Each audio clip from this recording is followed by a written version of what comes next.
On the Hard Rocker Sports Network from K-Tech 91.3, this is Hard Rocker Huddle, your podcast home for South Dakota Mines athletics. Welcome to the Hard Rocker Huddle. This is episode number 23. Today my guest is new assistant soccer coach, Bill Schaefer. Thanks for joining us today, Bill. Yeah, thanks for having me. Good morning. Just kind of getting right into it. I know you moved around a little bit growing up. Do you want to talk about what that was like? Do you have any siblings and what your family life was like growing up? So my dad was, big business, and part of that was when the next job came along, we would move to wherever that was. So I know when I was little, I lived in several different states, and then, of course, as I got older, we moved around. I ended up I think in California, Vermont, Virginia. Always ended up back in Denver. Obviously, that's where I was born. And my sister, of course, I have one sibling, and that's my sister. And she lives in Denver currently. So, I don't know, growing up, I've been able to, because I moved so much, learn to adapt, meet people quickly, be pretty assertive as far as finding myself in front of strangers and making it work and building, friends and family along the way. So, yeah, it's been, I would say that any kid that gets the opportunity to travel when they're younger, go to different high schools and different things like that, it definitely made me a unique individual. So, yeah. Sure, and thinking back, what initially got you involved in sports? Was it an external, peer pressure thing? Were your parents super involved in sports? So my sister was a really good softball player. So she's obviously older than me by a couple of years, and we definitely did a ton of softball. So I think growing up as a kid, it was always softball weekends, traveling to softball, and of course I think my sister went to, I don't remember the college, on a full ride for throwing softball or being a pitcher. And so I think for me, when I was a kid, I tried wrestling and I tried basketball and I tried all these different sports, and soccer stuck. So I think my dad was usually coaching my sister's softball team. So he was usually traveling with her as I started to get into sports, and then my mom would take me all over to soccer. But starting out, when you're only 5, you don't travel in soccer. You play your Saturday games and you go home. So it was really non-invasive to the family. But obviously that changed as you get older and the program gets bigger. Yeah. Soccer's a little bit different because you can really get started in clubs and stuff a lot younger than you can in some other sports. So when do you think you start, when did you get into being into club soccer, and why was soccer the sport that you kind of fell in love with, so to speak? So I think I started playing soccer when I was probably about 4.5 or 5. I'm assuming I'm horrible with dates and times. And I probably got into club when I was, being that it was no longer rec, I was probably 8 or 9 years old. And I think the first club I played for was Lakewood United Soccer Association. In Colorado, it was called LUSA. And I think that was the first club. So the reason I think soccer stuck was I was a highly high-energy kid. I was actually one of the first kids in the state of Colorado to be diagnosed with ADD. My mother didn't believe in taking a pill, Ritalin, so she had to find ways to keep me active. And so I think soccer is one of the only sports where you literally go nonstop for an hour and a half. So for her, I think it was a blessing, and then for me, obviously, as well, come home at night and I could run around. So soccer is one of those few sports where it goes year-round. It's always been a year-round sport, so she could have me in rec fall or whatever, club fall, and then indoor, and then spring outdoor. So it was one of those sports where you didn't have to wait for it to come around. She could just keep throwing me into soccer. So Yeah, you can play high school, you can play club, you can play. And then once you got a little bit older, were you a multisport athlete when you got into high school, or were you pretty much solely focused on soccer?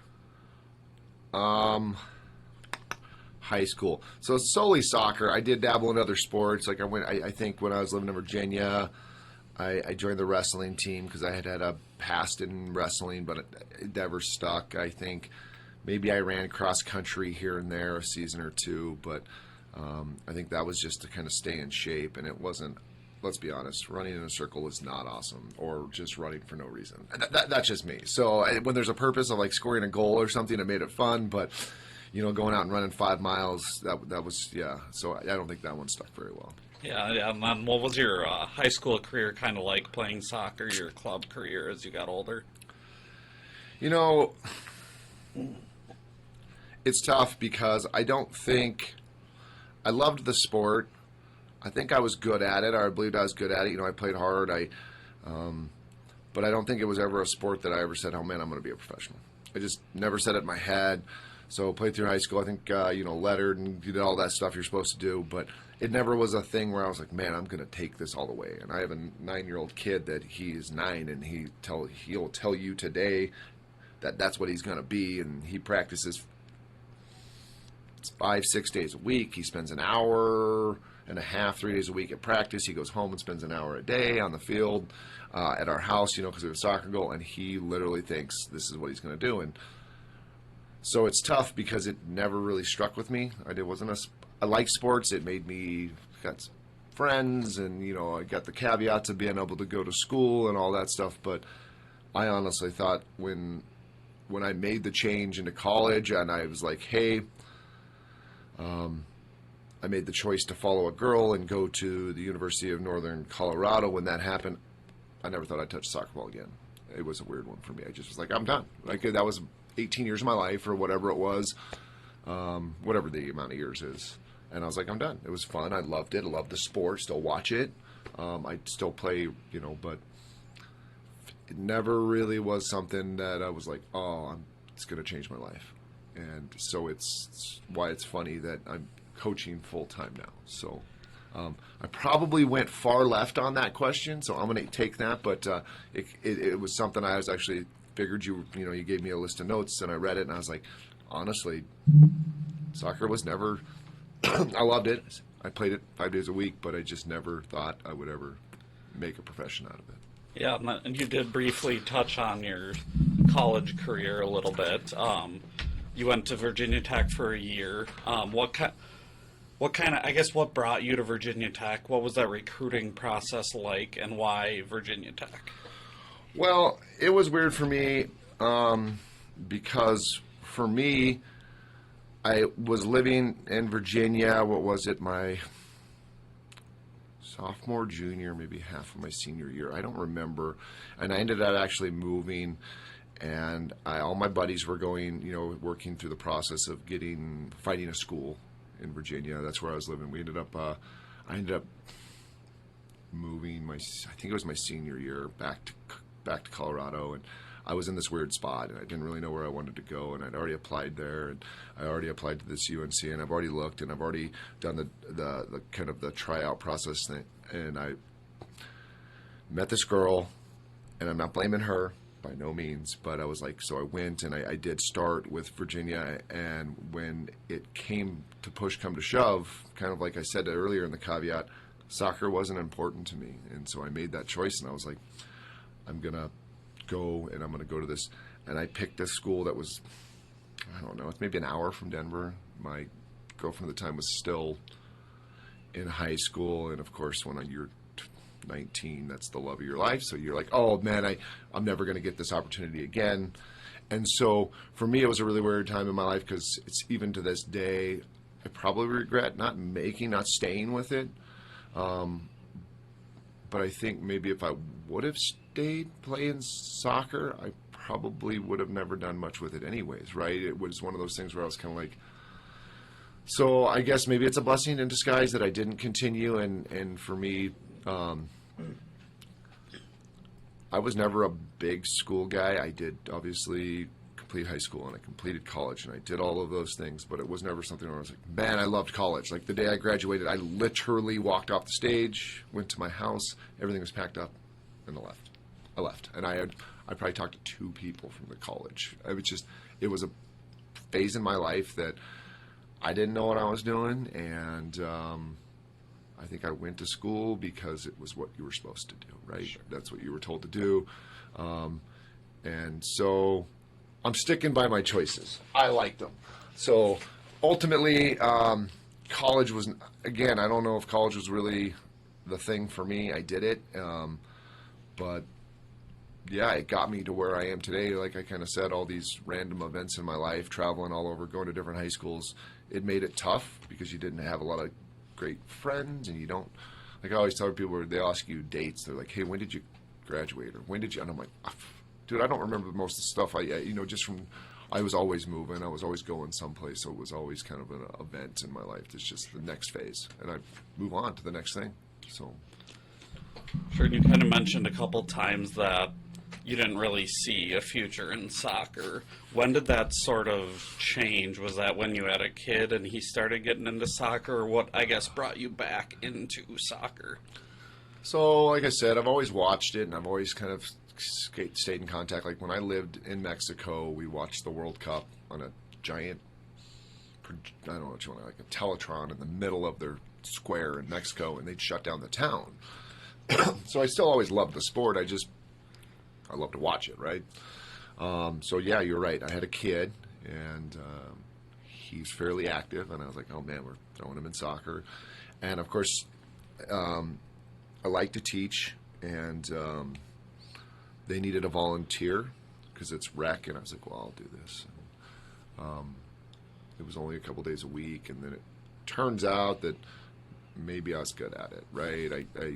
I went from there and started coaching a few other teams, and I became a president of one of the soccer clubs, and then I started getting licenses, and then I got recruited to coach for the club here, Black Hills Rapids. Well, my kid got recruited for a team, and then I got recruited to coach, and that grew into just putting the work in, producing the teams, becoming an assistant director, technical director, and then it just kind of blew up.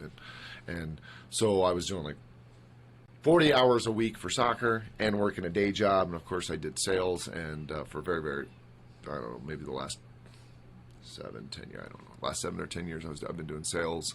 And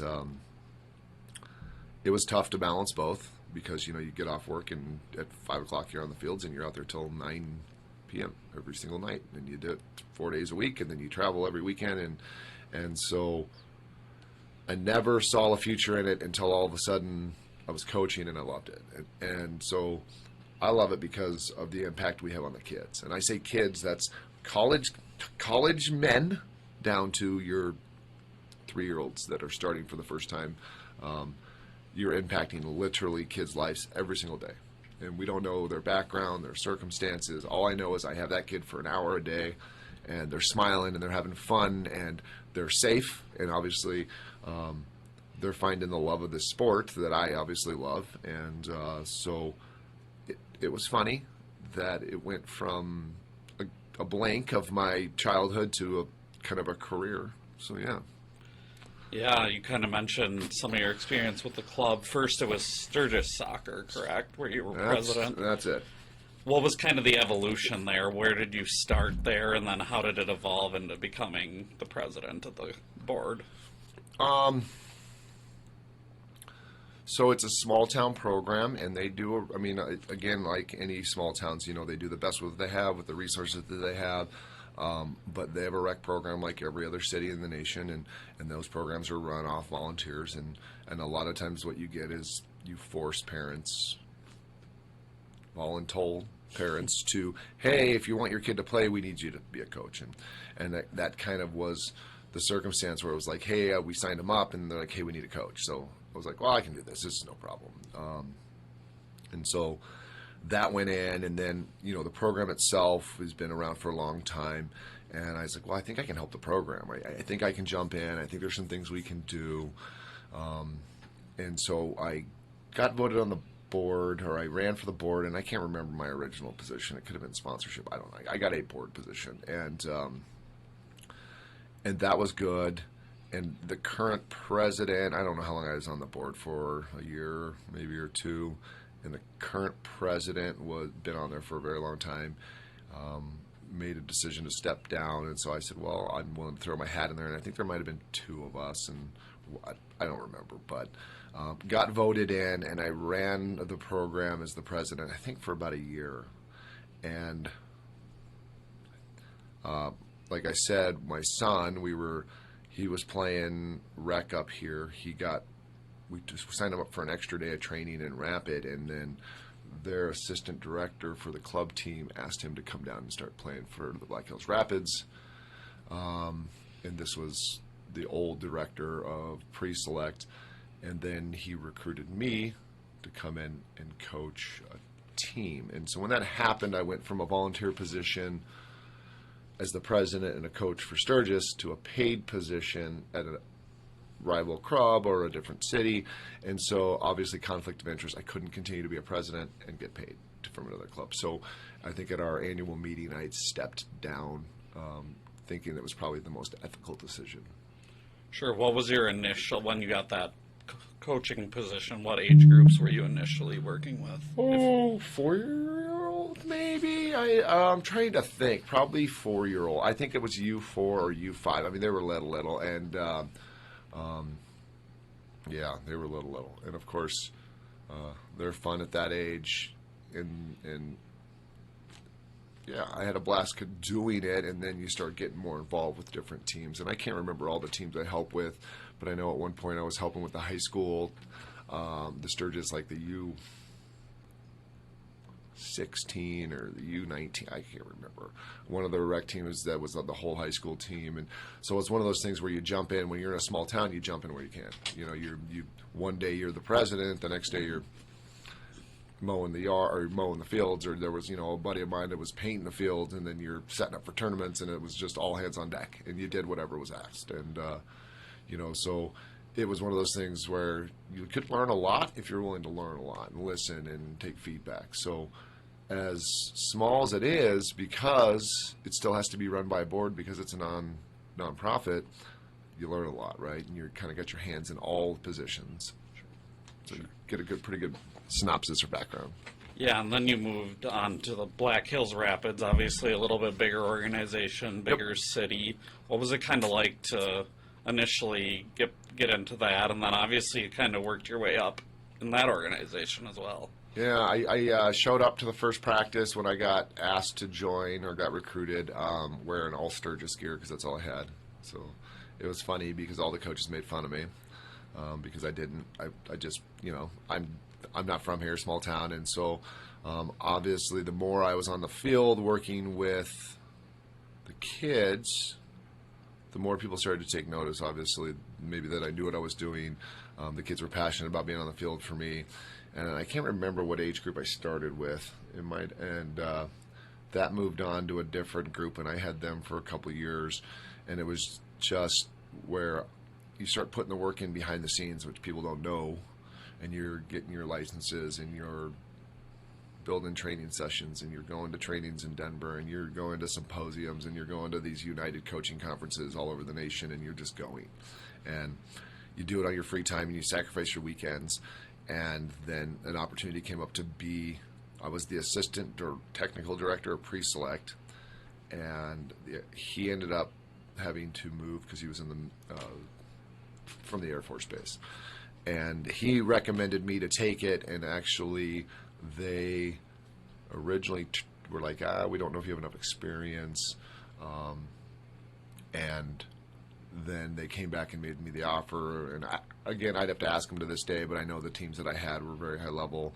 And so I revamped the program, their PreSelect, off of the foundation of the previous director. He had a really good idea on how the program should be run, and it's partially because it comes from the Colorado Rapids, our sister club, and then it's just evolved over the last 4 years. And we're now producing, really high-level players in this program, and I'm writing all the curriculum, and I spend a lot of time.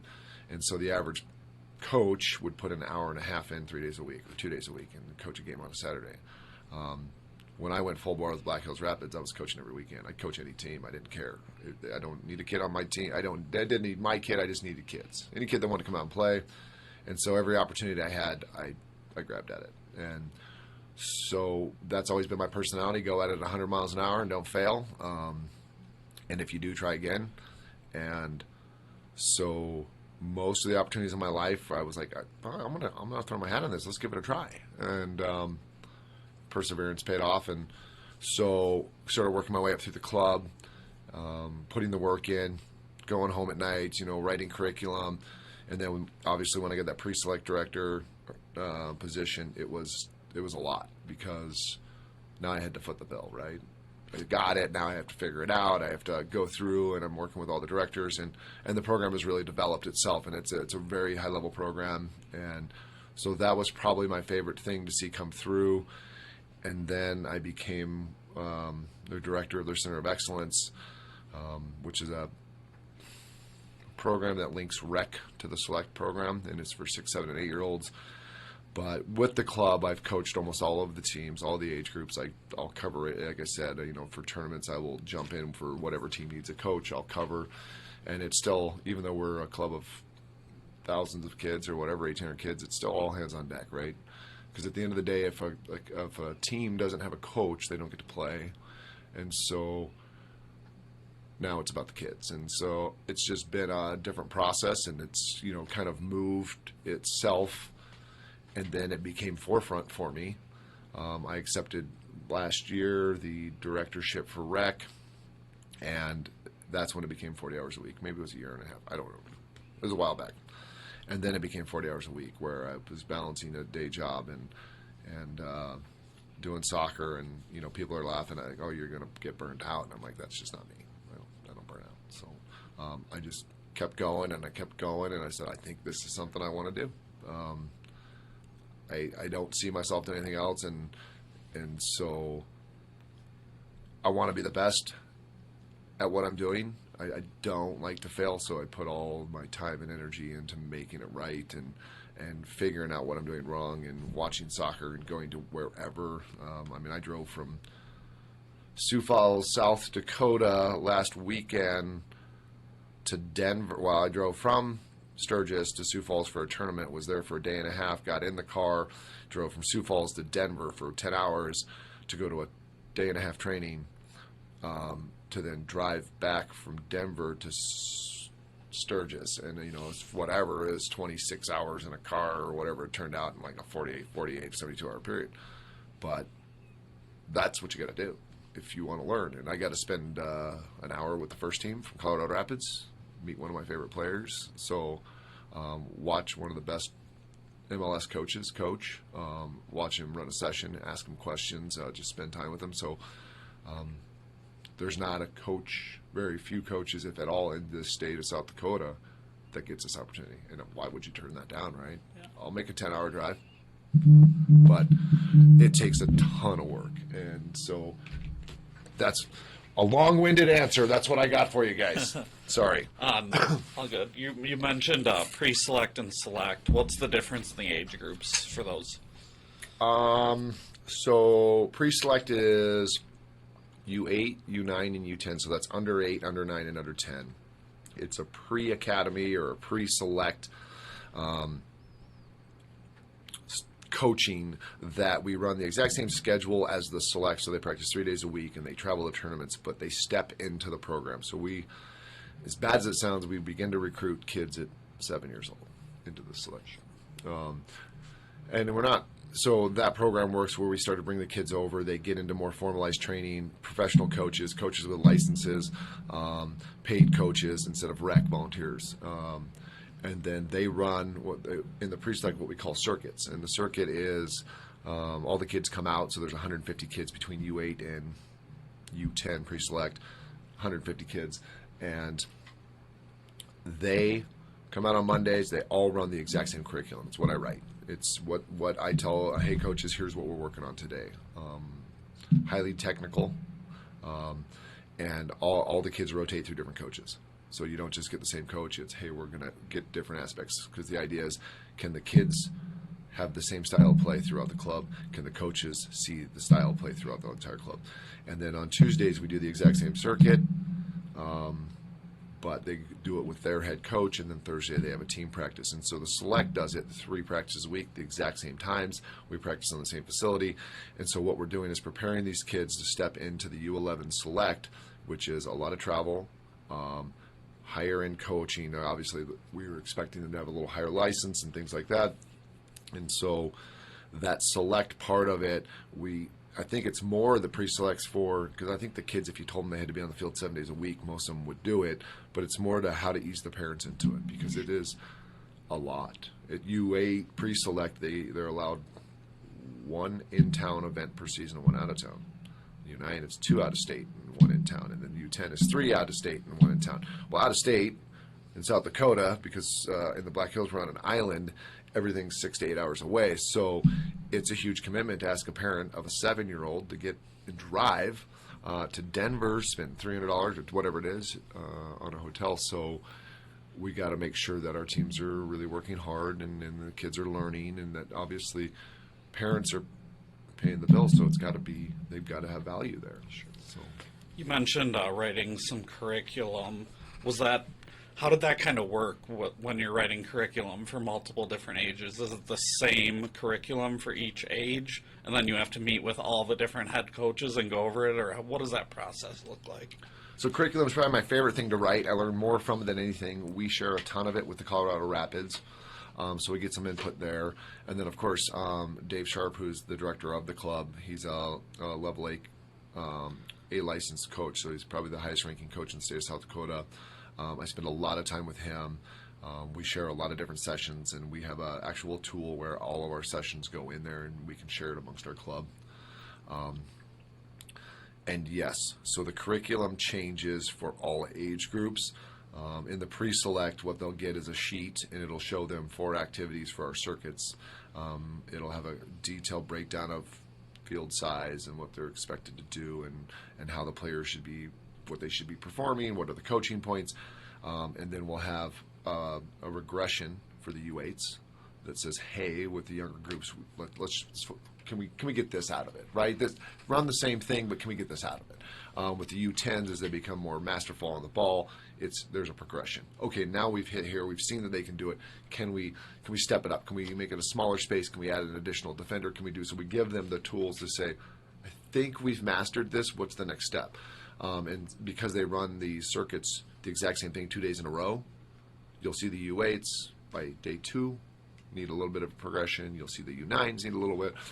On the select side, we follow a full-on annual curriculum, and it's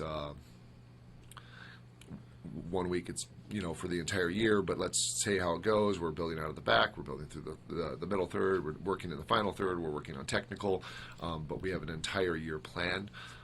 And that's so that coaches are aware of it. We give them sessions. We go out and check and make sure that they're running the right sessions, that the kids are getting the tools they need.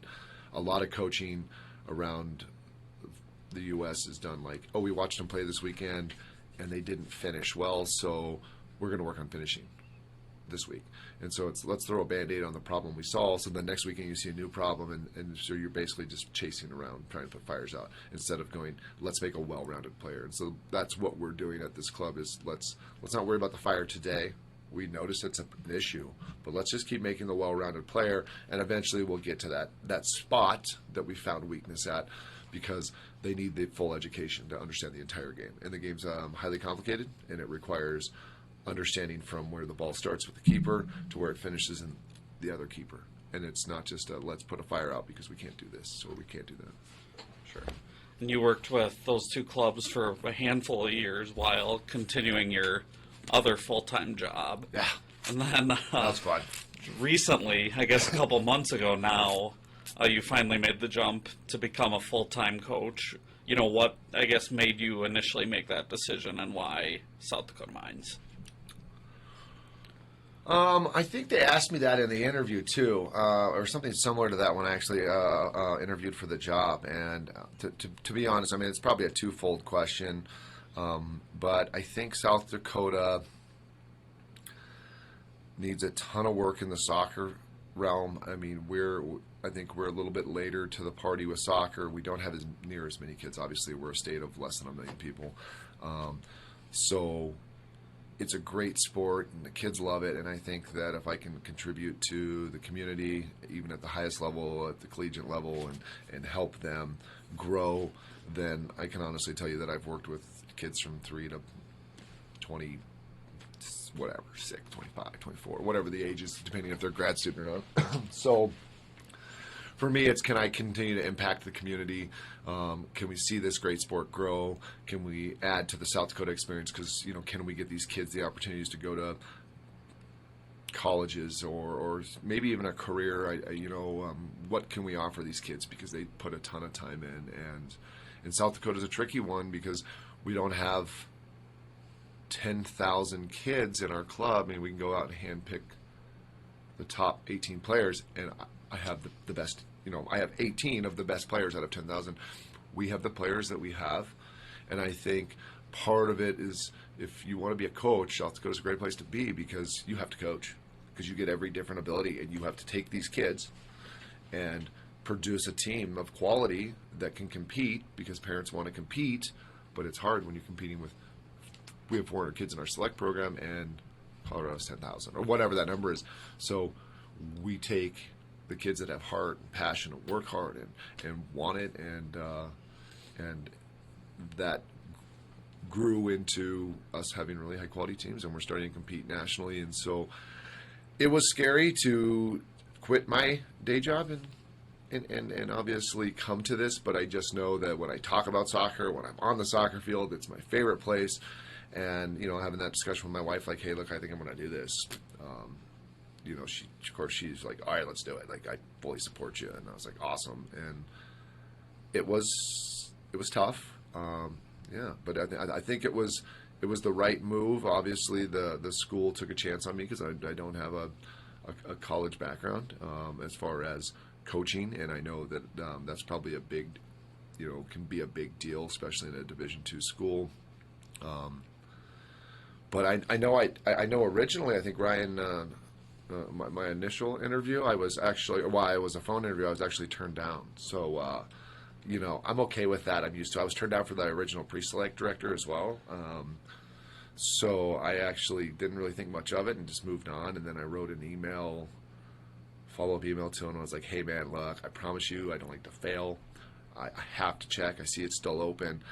Are you willing to at least meet with me? Like, let's do it in person. Let's see if this is, I promised, and he actually emailed me back and he was like, hey, let's why don't you come in? So, I think once you meet me and you see me talk about the sport and I kind of start talking about what I've accomplished over this short amount of time or whatever, 6-7 years or whatever it is, I'm obviously don't want to fail and I'm going to do what's right and I'm going to put every ounce of energy into it. So, when he called me and said, hey, look, however the process went. I know there was something weird where I had to wait for an email or something, but when I got the email, I was like, oh, or the contract or whatever it was, and I was like, oh.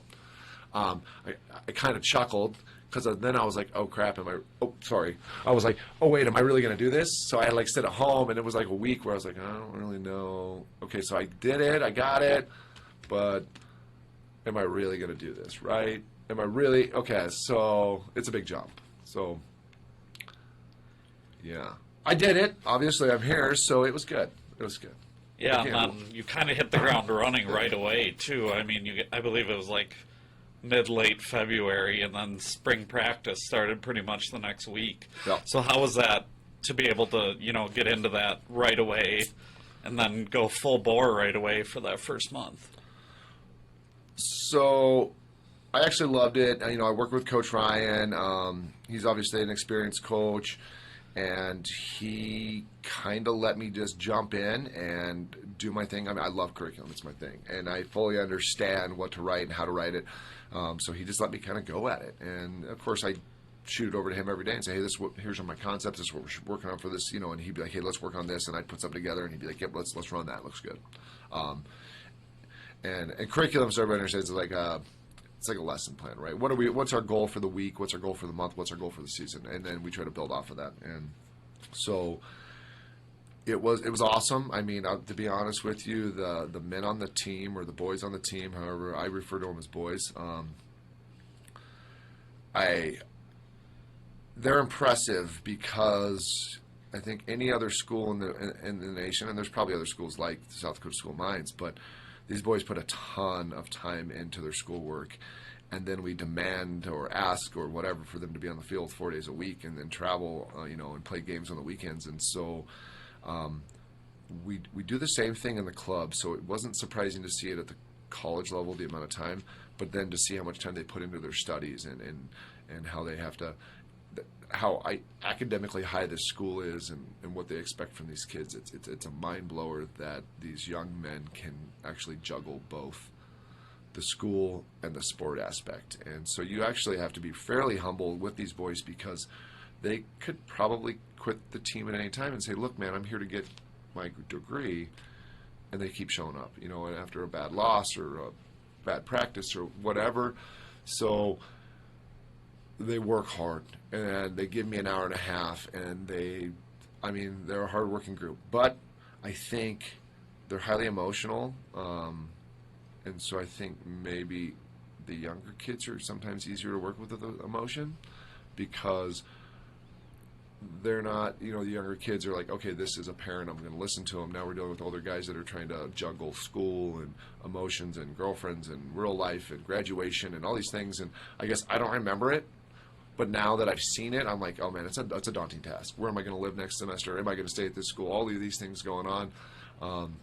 So you can see they bring a lot of baggage out on the field, and you got to hopefully wash it before they get out there and before they go to a game and all these things. So I've had a great time. The men on the guys that are on the team are just great guys. They really want to win. I think they're intelligent players, and I honestly am really excited for this upcoming season, because I think spring, obviously, with the bad weather, we missed a couple of our games where we had to cancel, so I didn't get to see their full potential. But I know they're excited for the curriculum. I know they're excited for spring, and we of course have 4 seniors that are graduating after fall, so they want this season, right? They want to end on a big high note, so I think they're going to come in this fall ready to just take some names and win some games.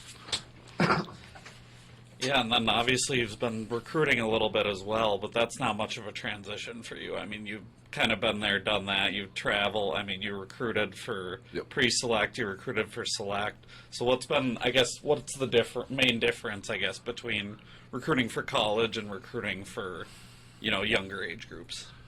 Well, I don't think there's a huge difference. I mean, we're always looking, and I always tell everybody, I'm not looking for the best talent. I'm looking for the kid that wants to be part of the team, that wants to work hard. Obviously, the extreme difference is now my pool of players is national. So I can go anywhere to find these kids, and they reach out to us, obviously, with email. And then COVID changed some things, because you can do some stuff now virtually where you can conference with them and pull their videos up, and it's really been a drastic difference compared to, like, Ryan. He was telling me he used to have to fly everywhere and see these live games. But the recruiting part of it now is how do I find a kid with a 4.0 GPA that's athletic, and then can they juggle both when they get to the school? And I've seen it this year where there's been a couple kids that have left the team or left the school because they couldn't keep a GPA up and play on the team, or they'd show up to practice but their GPA wasn't there, and so it's a twofold. If you don't do well in school, you can't play, and so to watch it and watch these boys, try, but it's just academically it's a high-level school. So recruiting that particular player is tough, and then watching Ryan talk with some of the recruits that they already kind of signed in. One thing for sure is you got to be 100% transparent with the kid and the parents.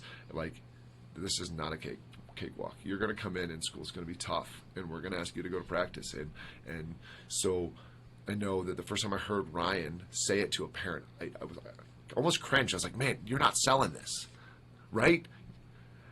But then after I got to know the boys more and more, and I saw the strain of school and what it does to them, and just watching them where they're literally studying all day long, I was like, well, what happens if you weren't honest and you came here and you wasted the parents' money and the kid failed out? Well, then you're doing nobody any justice. So I learned a lot in those first couple of weeks just watching Ryan talk to some of the commits or recruits coming in, because it's no lie. It's daunting, and it's a task, and I actually commend these young men for the dedication. Being new to the program, what do you feel like the next steps are to maybe bring some success to the program? So I got to meet all the boys. We're not lacking passion. We're not lacking hard work. So from a coaching standpoint, that's just amazing. That tells me we have 25 kids that want to play the sport and they want to learn. And then their feedback to me, meeting with them one-on-one, because what I could talk to them was, we want more structure, we want to understand the focus and where we're going. And so I love curriculum. And so I sat down with Ryan. I said, let's write a fall spring, right? Let's give these boys a 60-page ordeal with everything we're going to do over the next 2 seasons. I say 12 months, but let's go 2 seasons, 9 months. And they can study it, and they can study before practice, and they can look at what we're going to do on Monday, and they can see what we're doing on Tuesday, and here's our theme for the week and what we're moving towards, and just kind of really getting them this structure, which, obviously when you're a head coach like Ryan, you got the recruiting, you're doing your meetings, you're doing the coaching, you're doing all this, so now he has me, and so I can focus a lot on, hey, let's write this curriculum, let's do this, and so him and I work really well together because he kind of gives me full reign. I don't think curriculum is his favorite thing to do, like as far as building it, I love it, so him and I can work together, and then he'll give me some input, or if we're at practice and he has to make a change, he's like, hey, let's change this up. I'm like, yeah, man, you're the head. You tell me, right? I wrote it. And so I think the boys are excited about having this vision. I think they're excited about having this curriculum, and it's something where it can be implemented every single year. Obviously, we can adapt changes to it. We're getting just a lot of new things as far as just setting up set plays for corners and giving them more options. And I've incorporated some what we call scanning, where the boys are expected to do eye-hand and foot-hand coordination before every game in practice. So it's in their locker room, and there's these colored signs that hang, and they're expected to go through these practices that I've asked them to do. And so we're just going to keep bringing things in. We're working on just different aspects of the game, and I think they're enjoying it. And all the feedback we got from this spring season was that they're really excited about what we're bringing for fall. So I think we have the tools. I think we got the coaching. I think we got, for the most part, the players. And great programs aren't built in a day or in a night. And again, finding the right talent's tough because of the academics again. So we have to coach them. And so, yeah, I think they're moving in the right direction, and I'm really excited for it. Hopefully, everybody else is. I think the boys have a new energy. I mean, that's what I've seemed to feel, and so I think it's good.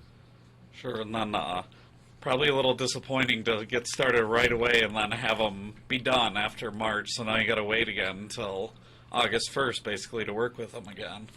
Yeah, I kind of chuckled when Ryan told me the season was almost over, and I was like, well, we haven't started the season yet. But oh, no, it's almost over. I was like, wow. So I'd moved really quick, and that was surprising to me. And I think what I realized is the feedback from the end of the season interviews with the boys was that they're ready to come in here. We set a really high expectation with them. Like, they better come back fit.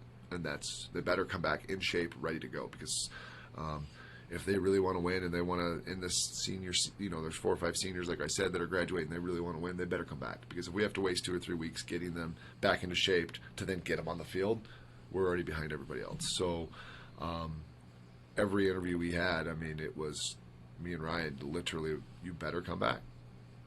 Ready to go, And I think most of them understood, and they're like, yeah, we have to have that commitment. If we really want to be a winning team, we have to be winning off the field, and that's 99% of it. Is we have to be leaders on the pitch and off the pitch. We have to be leaders in the classroom and out of the classroom, and so I'm really hoping. I know Ryan has 2 great captains that are really motivating the team, and I know they're giving them kind of summer homework.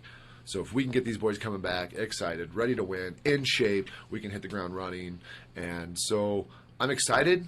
I think it's 2 months now until we start, but that gives us time to really hone in all the curriculum and make sure the boys have a really good strategic plan for what they're going to get coming into the season. And so we're working on that now.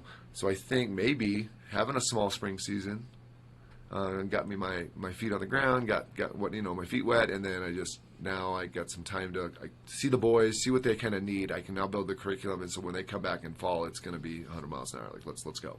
Sure. And what do you think your goals are for this first season for you? And well, I don't like to. Well, I don't know. I've said it like 3 times in interview. I don't like to lose. So I want to get the the university record in season 1. I mean, I want to win 5 games, 6 games. Oh, let's be honest. I want to win them all. Will we? I don't know. But if I can go out and hit a record and me and Ryan can kind of get that success on the field, then it really sets the standard for the next class that comes in or the next recruit. Like, hey, look, we went from this season to this season. It's doable. Can we fix them? Can we make it? It wasn't that it was. So I think that's my goal. Will it happen? We're dealing with young men with a lot of academics. We're dealing with injuries. We're dealing with this. We're dealing with weather. Until I see them play some of these bigger universities, I won't have a really full understanding because, again, spring was short and we only got to see them in one really high-level game. So I guess they better, if I can break a record or get close. I mean, let's be honest. If we can get 2 wins, I'm going to be excited. If we can get 5 wins, I'm going to be even more excited. And if we can go undefeated, I mean, just kidding. Just kidding. Yeah, that's what I'm going for. So. Well, that just about wraps us up today. Thanks for joining us, Bill. This has been the Hard Rocker Huddle. I'm Josh Van Valkenburg-Gernert, signing off.